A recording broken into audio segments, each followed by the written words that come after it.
आता ते मलाच माहिती नाही ना, मी कामावर होते ना, त्यामुळे मलाच माहिती नाही कशामुळे लागले. सगळं झालं सांग, किती सांगू, काय काय काय काय सगळं झालंय ना, काहीच नाही. पैसे दागिने काय नाही, हे जे आहे माझे कपडे प्रकार होता? घरगुती घराला आग लागली आहे, काय घरगुती नुकसान झालंय आणि काय जीवितहानी झाली, काय सांगाल? आम्हाला सीता जगताप यांनी कंट्रोलला फोन करून माहिती दिली की मल्हार हॉटेलजवळ मोरवाडी चौकात घराला आग लागलेली आहे, घरामध्ये सिलेंडर आहे, अशी कल्पना प्राथमिक अंदाज माहिती आम्हाला कॉलची दिली. त्वरित आम्ही मुख्य अग्निशमन केंद्राचे एक अग्निशमन वाहन घेऊन घटनास्थळी पोहोचलो. घटनास्थळी पोहोचल्यानंतर पाहणी केली असेल संपूर्ण घराला आगीने वेढा दिलेला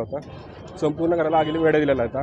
त्वरित आम्ही आमच्या गाडीच्या साह्याने, होजरीच्या साह्याने संपूर्ण आग विझवण्यात आली. लिकेज सिलेंडर तो घराबाहेर बाहेर काढलेला आहे. कुठलीही जीवितहानी नाही, पण घराचे मोठ्या प्रमाणात नुकसान झालेलं आहे.